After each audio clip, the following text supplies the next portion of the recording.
안녕하세요. 여러분들하고 경비지도사 2차 과목 중에서 필수 과목인 경비업법을 함께 해보도록 하겠습니다. 자, 현재 경비업법은요, 크게 두 파트로 나뉘어져 있습니다. 한번 보실까요? 경비업법도 있고 청원경찰법 두 가지가 있죠. 자, 그래서 보통 경비업법에서는 한 27문제, 자, 그 다음에 청원경찰법에서는 보통 13문제가 나옵니다. 자, 약간의 변화는 있지만 27문제, 13문제 이렇게 나오고요. 자, 그러면 이제 경비업법은 아무래도 비중이 3분의 2 정도 되죠. 3분의 2, 여기는 3분의 1 정도 됩니다.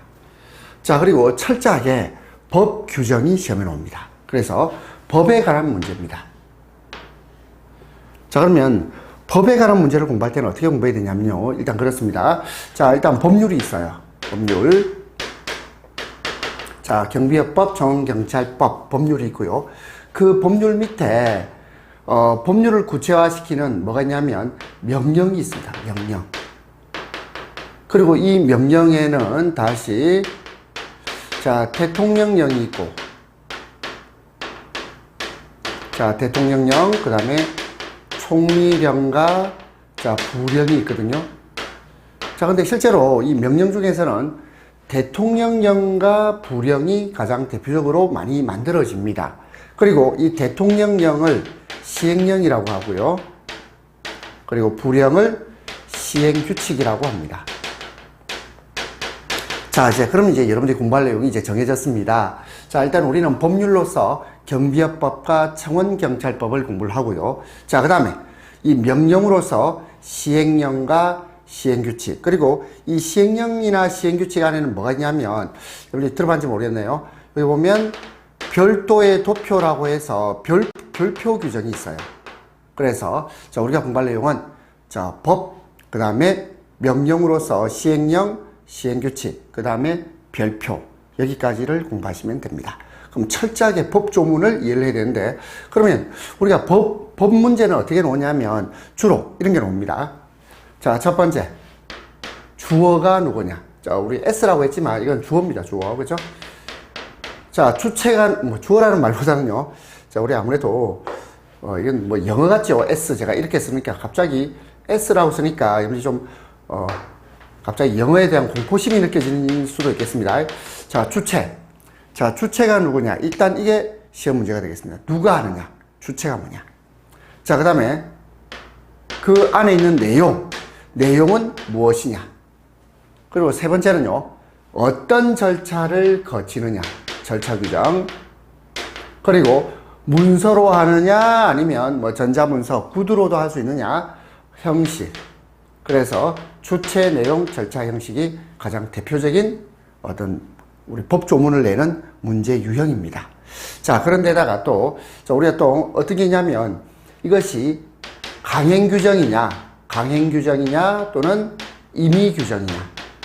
자, 이런 걸로도 시험에 낼 수 있습니다. 자, 강행규정이란 말은 반드시 뭐뭐 해야만 한다. 자, 강행규정은 뭐뭐 해야 한다. 이 말이고, 그러면 임의규정은 뭐뭐 할 수 있다. 자, 요 내용들을 보셔야 되고요. 자, 그 다음에 또 뭘 봐야 되냐면 구체적인 숫자를 봐야 돼요. 숫자. 뭐 1년 이내, 6개월 이내, 3개월 이내, 뭐 15일 이내. 자, 이런 식으로 숫자들이 나오면 여러분이 불을 켜고 봐야 됩니다.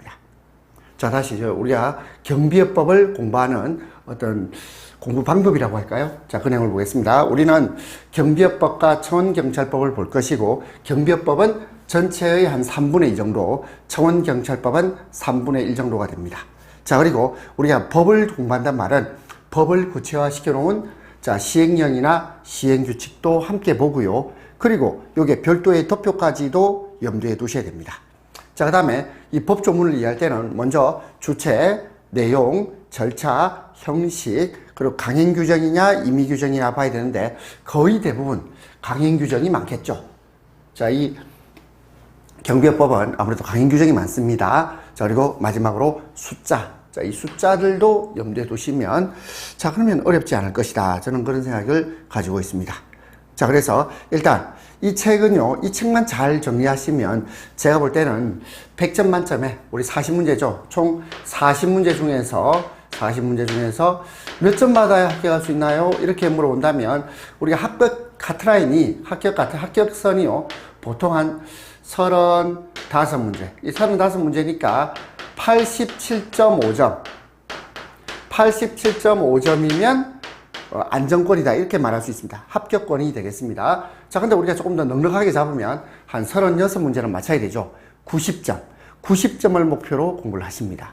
그럼 90점을 목표로 공부를 하실 때는 일단 법률, 시행령, 시행규칙을 보고, 그리고 또 법조문도요, 너무 구체적으로 공부할 것이 아니라 아무래도 시간을 또 절약해야 되지 않겠습니까? 아무래도 우리가 이제 일을 하시면서 공부하시는 분도 많고요. 그리고 또 다른 어떤 업무들이 있기 때문에 공부에만 전념할 수 있는 수험생은 그렇게 많지 않다고 생각합니다. 그렇기 때문에 짧은 시간에 가장 효율적으로 최소 시간으로 최대의 효과를 나타낼 수 있는 우리 경제법칙, 효율성의 원리를 따져서 그렇게 제가 여러분들 지도한다면, 도움을 드린다면 저의 어떤 임무는 완성되지 않나, 이런 생각을 하게 됩니다. 자, 그러면 철저하게 출제 가능한 영역 위주로 그렇게 한번 함께 보도록 하겠습니다. 자, 물론 여러분들이 뭐 선입견을 가지고 예상하듯이 법과목은 아무래도 좀 딱딱한 면이 있습니다. 그리고 단순 암기가 대부분이에요. 이론적인 부분이 나오지 않습니다. 단순 암기가 대부분이기 때문에 자, 철저하게 암기를 요하는 부분이 좀 많고요. 그리고 또 암기를 어떻게 하면 좀 수월하게 할 수 있을지, 그리고 또 암기를 하려면 결국 반복적인 학습이 꼭 필요하다, 이런 생각을 제가 가지게 됩니다. 자, 여러분께서 저랑 함께 공부를 하시다 보면 저절로 외워지지 않을까, 자, 그런 기대를 가지고, 그런 확신을 가지고 여러분들하고 함께 이 내용을 보도록 하겠습니다. 자, 그러면 이제 경비업법 2차 과목의 필수 과목인 경비업법에 대해서 보시도록 하겠습니다.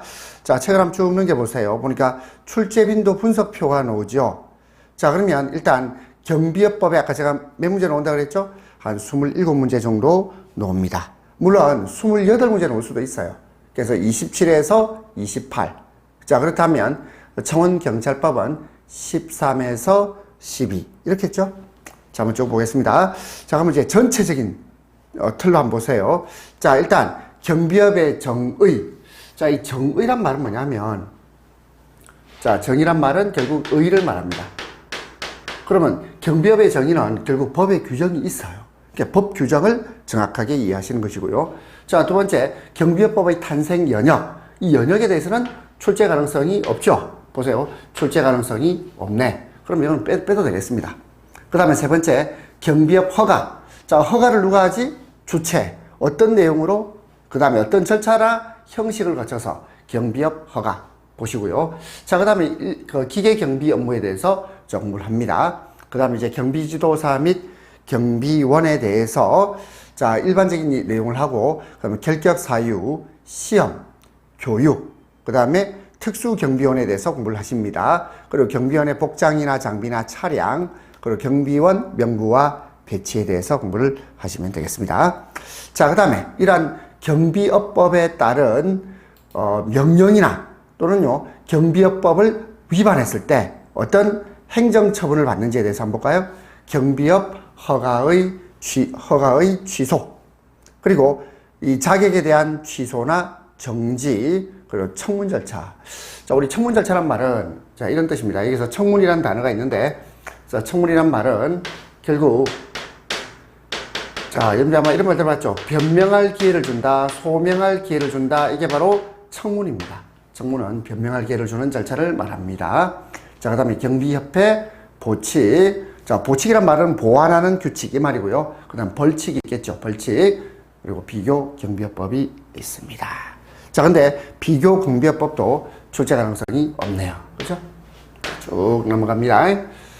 자, 그럼 여러분들이 다시 앞으로 와서, 자, 뭘 공부해야 된다고요? 경비업의 정의, 그 다음에 경비업 허가에 관해서, 그 다음에 기계 경비 업무, 그리고 경비지도사 및 경비원에 관한 내용, 그리고 행정처분, 그리고 행정처분할 때 청문 절차를 거친다는 것, 그리고 경비협회와 그리고 보칙과 벌칙에 대해서 공부를 하시면 되겠습니다. 자, 그 다음 이제 청원경찰법 내용을 봅시다. 우리 한 3분의 1 정도 나오는 청원경찰법은요, 일단 청원경찰의 정의, 직무, 배치, 임용, 경비 감독, 과태료와 벌칙, 무기관리, 문서와 장부 비치. 자, 두루두루 나오고 있죠. 하나도 빠질 게 없네요. 이게 청원경찰법이 되겠습니다. 자, 그럼 이제 우리 시간도 없으니까 바로 본론으로 넘어갑시다. 먼저 경비업법. 자, 경비업법과 관련해서 이 경비업이라는 것은 결국 민간이 경비의 주체가 되는 거죠.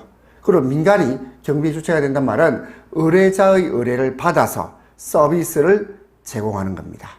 그래서 자, 특정 의뢰자의 의뢰를 받아서 여러 가지 위해로부터 개인의 생명이나 재산이나 또는 이익을 보호하는 경비 서비스죠. 자, 근데 이거는 당연히 의뢰를 받죠. 의뢰를 받고, 그리고 또 그 의뢰자로부터 뭘 받습니까? 보수를 받습니다. 보수를 받는다. 자, 보수를 받기 때문에 결국 영리성을 추구하고 있죠. 돈벌이를 목적으로 하고 있다. 이 말입니다. 자, 어려운 개념 없죠? 자, 그 다음에 두 번째 봅시다. 현행법상 민간경비에 관한 법률. 자, 민간경비에 관한 법률은 먼저 청원경찰법이 먼저 만들어집니다. 그 청원경찰의 원활한 운영을 위해서 청원경찰법이 만들어지고, 자, 그 다음에 이제 경비업법이 만들어집니다. 자, 우리 경비업법이 만들어지는데, 처음부터 경비업법이 있었던 것은 아니고요. 이것은 용역경비업법이 먼저 만들어집니다. 그래서 뭐 경비업법에 연역되어 있는데, 자, 이거 출제 가능성 없다고 그랬죠. 자, 뭐 안 봐도 됩니다. 자, 안 봐도 되지만, 그래도 우리 첫 시간이니까, 자, 보니까 용역경비업이 법률로 제정되었다. 그래서 용역경비업법이, 이것이 경비업법의 시초입니다. 그렇죠? 그래서 민간 경비에 대해서 법적인 규제가 가해지기 시작하였습니다. 자, 3페이지는요, 뭐 볼 게 없으니까 넘어갑시다. 자, 4페이지. 자, 우리 경비지도사 제도, 경비지도사 제도가 이제 신설되게 됩니다. 1995년이죠. 그리고 1999년에는 용역경비업법에서 지금의 경비업법으로 법의 명칭이 바뀌게 되고요. 그리고 2001년에는 특수경비 업무가 추가가 됩니다. 이제 이걸 알아야 되겠죠. 자, 특수경비 업무 볼까요? 자, 특수경비 업무는 자, 국가의 중요 시설을 경비하고 있고요. 그리고 무기를 사용합니다. 자, 특수경비 업무가 경비업의 종류에 추가가 됩니다. 자, 그리고 자, 이제 법률에 의해서 규율을 하기 위해서 직접 우리 법에서 경비지도사 및 그 종류에 관한 사항이 법에 규정을 하게 됩니다. 자, 그럼 여기까지 본 내용은 출제 가능성이 뭐 없다고 봐야 됩니다. 없고요. 일단 넘어갑니다. 자, 그 다음에 이제 경비업의 목적. 자, 여기서부터가 이제 중요한 내용이 되겠습니다. 자, 목적이란 말이 뭘까요? 법의 목적이란 말은 이 법의 취지, 이 법을 만든 이유, 뭐 이런 거예요. 그러면 경비업법을 만든 이유가 뭘까요? 이렇게 물어본다면 경비업에 관해서 육성하고 발전하기 위한 사항을 정해놓은 겁니다. 그리고 육성하고 발전하기 위해서는 체계적 관리를 해야 되겠죠. 자, 그래서 우리 글자 3개를 따오겠습니다. 육성, 발전, 체계적 관리. 그래서 결국 경비업의 건전한 운영의 제고. 이 제고란 말은 우리 보통 이바지한다 이런 말 쓰죠. 자, 다시 봅시다.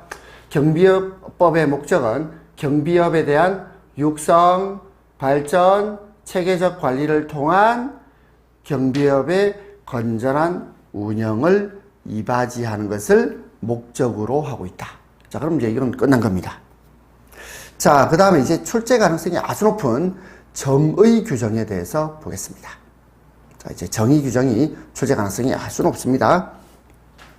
자, 그럼 이제 경비업은 뭡니까? 이렇게 물어본다면 경비업은요, 시설 경비 업무, 호송 경비 업무, 신변 보호 업무, 기계 경비 업무, 특수 경비 업무의 전부 또는 일부를 도급. 자, 이 도급이란 단어를 봐야 되겠죠.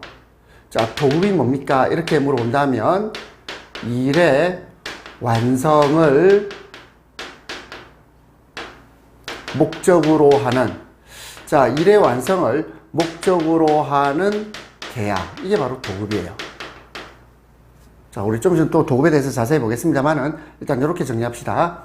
자, 그러면 경비업은 도급받아서 행하는 영업인데 그 업무의 전부 또는 일부도 됩니다. 전부 또는 일부를 도급받아서 행하는 업무인데 어떤 업무죠? 자, 시설 경비 업무, 호송 경비 업무, 신변 보호 업무, 기계 경비 업무, 특수 경비 업무입니다. 자, 그러면 자, 이거를 두 문자로 한번 따볼까요? 따오면 시, 호, 신, 기, 특. 자, 그럼 이제 조금 외워봅시다. 경비업이 뭐라고요? 시호, 신기특의 전부 또는 일부를 도급받아 행하는 영업을 경비업이라고 합니다. 자, 다시 시설 경비 업무, 호송 경비 업무, 신변 보호 업무, 기계 경비 업무, 특수 경비 업무의 전부 또는 일부를 도급받아 행하는 영업을 경비업이라고 한다. 자, 시호, 신기특 전부 또는 일부를 도급받아 행하는 영업을 경비업이라고 합니다. 자, 시호, 신기특 이렇게 외울 수 있겠죠? 자, 그 다음에 계속 보겠습니다. 자, 이제 도급에 대해서 조금 더 이제 자세히 설명하고 있는데요. 자, 도급의 의미를 봅시다. 도급이란 당사자 일방이 어떤 일을 완성할 것을 약정하고 상대방이 그에 대해서 그 일의 완성 결과에 대해서 보수 지급을 약정함으로써 성립하는 계약을 도급이라고 합니다. 그럼 여기서 당사자 일방 누구죠? 수급인 또는 경비업자입니다. 경비업자. 자, 경비업자가 일의 완성을 약정합니다. 그럼 상대방은 도급인 또는 경비 요구자가 그 완성 결과에 대해서 뭘 준다고요? 보수지급. 그래서 영리를 목적으로 하고 있다는 걸 알 수 있죠. 보수지급을 약정함으로써 성립하는 계약을 도급 계약 또는 도급이라고 하고 있습니다. 자, 그 다음 이제 경비업의 종류. 자, 너무너무 중요합니다. 자, 경비업의 종류. 자, 아까 제가 두 문자로 어떻게 땄죠? 시호, 신기특. 자, 경비업은요, 시호, 신기특으로 구성되어 있습니다. 자, 그리고 이 내용을요, 다 외울 수도 있지만 특징적인 단어들을 보면 알 수 있어요. 자, 먼저 시설 경비 업무. 그럼 경비를 무엇을 대상으로 경비하는 거죠? 시설. 그래서 시설 경비 업무입니다. 그러면 경비를 설 때 어떤 목적으로 경비를 섭니까 하면 도난, 화재, 기타 등등 위험 발생을 방지하는 것이 경비죠. 그렇죠? 자, 도난, 화재 등 위험 발생을 방지하는 것이 경비가 되겠습니다. 자, 다시 한번 볼까요? 시설 경비 업무는 시설 및 장소, 경비 대상 시설에서의 도난, 화재, 그 밖의 혼잡 등으로 인한 위험 발생을 방지하는 업무를 시설 경비 업무라고 합니다. 그 다음에 호송 경비 업무. 자, 호송이 뭐죠? 호송이란 말은 결국 운반 중이다 이 말이겠죠. 운반하고 있다 이 말입니다. 자, 뭘 운반하는데? 운반할 수 있는 물건을 운반하겠죠. 그러니까 부동산은 운반의 대상이 아닙니다. 현금, 유가증권, 귀금속, 상품, 그 밖의 물건, 값비싼 물건이겠죠. 그렇죠? 호송 경비 업무의 대상은 값비싼 물건이에요. 현금, 유가증권. 자, 유가증권이란 말은 뭐 어미나 수표 이런 걸 떠올리면 되겠고요. 기금속, 금과 은 이런 거죠. 금과 은, 또 아니면 보석, 그리고 상품 그 밖의 물건에 대해서 도난, 화재 등 위험 발생을 방지하는 경비 업무를 호송 경비 업무라고 합니다. 그 다음에 신변 보호 업무, 신변. 자, 신변할 때 신은 사람 신자, 몸 신자죠. 몸, 사람의 몸. 그러니까 사람의 생명이나 신체. 그렇죠? 그래서 그 신변을 보호하는 업무. 자, 신변을 보호하는 업무를 신변 보호 업무라고 합니다. 자, 그 다음에 기계 경비 업무. 이것은 경비 대상 시설에 설치한 기기에서 감지 송신된 정보를 어디서 받냐면 그 경비 대상 시설 외의 장소에 설치한 관제 시설, 그 관제 시설의 기기로 수신하는 겁니다. 자, 기계 경비 업무라고 합니다. 자, 다시 보겠습니다. 이게 시설이랑 헷갈리면 안 되겠죠? 자, 기계 경비 업무는 경비 대상 시설에 설치한 기기에 의해서 그 기기가 결국 기계죠. 그렇죠? 그 감지 송신된 정보를 그 경비 대상 시설 외의 장소에 설치한 관제 시설의 기기. 이 기기가 바로 기계입니다. 그렇죠? 이걸 수신하여 도난, 화재 등 위험 발생을 방지하는 업무를 기계 경비 업무라고 합니다. 그렇다면 이 기기들은 하는 일이 뭐죠? 감지하고 송신하고 또 수신도 하죠. 그렇죠? 그러니까 신호 또는 정보를 감지하고 송신하고 또 수신해서 결국 위험 발생을 방지하는 업무를 기계 경비 업무라고 합니다. 그 다음 이제 특수 경비 업무. 자, 특수 경비 업무는 자, 공항, 항공기 포함입니다. 공항 등 대통령령이 정하는 국가 중요 시설의 설비 및 도난, 화재, 그 밖의 위험 발생을 방지하는 업무를 말하는데, 그렇다면 여기서 말하는 국가 중요 시설이 뭔지 봐야 되겠죠. 국가 중요 시설이 뭔지 봐야 되겠습니다. 자, 바로 밑에 그 밑에 박스에 나와 있어요. 뭘까요? 자, 국가 중요 시설은 자, 국가 보안 목표 시설이 있고 또 국가 중요 시설이 있는데, 국가 보안 목표 시설은 공항, 항만, 자, 원자력 발전소. 자, 공항, 항만, 원자력 발전소 등의 시설 중에서 국가정보원장이 지정하는 국가보안 목표 시설을 말합니다. 주로 이제 공항이나 항만이나 원자력 발전소를 말하겠죠. 그 다음에 국가중요시설은 국방부 장관이 지정하는 국가중요시설을 말하고 있습니다. 자, 우리는 경비업의 종류 봤고요. 자, 그 다음에 이번에는 경비지도사와 경비원을 구별할 수 있어야 됩니다. 자, 구별해볼까요? 자, 경비지도사와 경비원은 어떤 관계일까요? 경비지도사가 경비원을 지도, 감독, 교육을 합니다. 자, 다시 한번 해볼까요? 자, 경비지도사는 경비원을 지도, 감독, 교육을 하는 자가 경비지도사가 되겠습니다. 그리고 이러한 경비지도사는 종류가 두 가지입니다. 기계 경비지도사가 있고 그 외에 일반 경비지도사가 있어요. 그러니까 기계 경비지도사는 기계 경비 업무에 종사하는 경비원, 기계 경비 업무에 종사하는 경비원을 지도, 감독, 교육하는 자를 말하고요. 그 외에 나머지 시설 경비 업무, 호송 경비 업무, 신변 보호 업무, 특수 경비 업무에 종사하는 경비원을 지도, 감독, 교육하는 자를 일반 경비 지도사라고 합니다.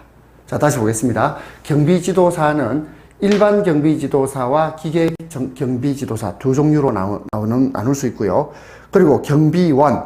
자, 경비원은 경비업 허가를 받은 법인, 이걸 경비업자랍니다. 그럼 여기서 뭘 할 수 있냐면 경비업자는 반드시 법인이어야 된다. 자, 법인은 뭐냐면 자, 법률에 의하여 인격이 부여된 단체, 이걸 보통 법인이라고 하거든요. 자, 인격이 부여됐다, 이 말은 권리, 의무의 주체가 된다, 이런 뜻입니다. 자, 다시 말을 만들어 볼까요? 법인이란 법률에 의하여 권리, 의무의 주체가 되는 단체를 법인이라고 하는데, 이 법인은 경비업자는 반드시 법인이어야 되고, 이 법인은 경비업의 허가를 받아야 됩니다. 경비업의 허가를 받은 자만이 경비업자가 될 수 있고, 그 법인이 채용한 고용인을 경비원이라고 합니다. 그리고 경비원은 일반 경비원이 있고 또 뭐가 있죠? 또 특수 경비원 두 가지가 있습니다. 일반 경비원과 특수 경비원 두 가지가 있다. 자, 그러면 일반 경비는 뭘까요? 시설 경비, 호송 경비, 신변 보호 경비, 기계 경비 업무를 수행하는 경비원이 일반 경비원이고, 그러면 특수 경비 업무에 종사하는 경비원을 특수 경비원이라고 하면 되겠죠. 그렇죠? 자, 특수 경비원은 특수 경비 업무를 자, 수행하는 경비원이 되겠습니다. 자, 다시 한번 봅시다. 여러분들은 경비지도사와 경비원의 관계 한번 보시면 경비지도사가 경비원을 지도, 감독, 교육하고 있습니다. 그리고 이러한 경비지도사는 다시 일반 경비지도사와 기계 경비지도사로 나뉠 수 있다. 그리고 경비원은 다시 일반 경비원과 특수 경비원으로 나뉘어집니다. 자, 이렇게 하면 여러분들이 용어 정의에 대해서 이제 공부를 좀 하신 게 되고요. 자, 그 다음에 이제 용어 정의를 조금 더 해봅시다. 자, 그 다음에 이제 무기를 봅시다. 무기. 자, 여기서 말하는 무기란 말은, 자, 권총이나 소총, 이런 것을 무기라고 하는데, 이게 수식을 봐야 돼요. 인명, 사람의 생명, 또는 신체에 위해를 가할 수 있도록 제작된. 자, 위해란 말은 위험이나 해, 이 말이죠. 위험이나 해를 가할 수 있도록 제작되었다, 이 말입니다. 그러니까 위해를 가할 수 있도록 제작된 권총이나 소총 등을 무기라고 합니다. 자, 그럼 이제 집단 민원 현장 볼까요? 자, 우리 집단 민원 현장은 이제 어떤 개념일까요? 뭐 쟁의가 발생하는 사업장이나 또 아니면 이해관계 대립으로 인해서 다툼이 있는 장소 또는 국가 공권력에 의해서 건물을 철거하는 그런 대집행하는 장소, 이런 개념이에요. 그렇다면 이러한 집단 민원 현장에는 여러 사람의 이해관계나 갈등이 서로 고조되고 있는 겁니다. 그리고 과거에는 이러한 집단 민원 현장에 좀 민망한 이야기입니다만은 막 깡패를 동원해가지고 뭐 이렇게 해체를 시키고 진압을 하고 이런 경우도 있었거든요. 그래서 이런 어떤 불법적인 요소가 있는 부분을 합법적인 영역으로 이게 들어온 겁니다. 그뿐만이 아니라 불법적인 행위에 대해서는 적극적인 규제와 처벌을 하기 위해서 이제 신설된 조문으로 이해하시면 되겠습니다. 자, 그럼 일단 집단 민원 현장. 자, 이 내용은요, 반드시 논다. 이렇게 봐야 되겠죠.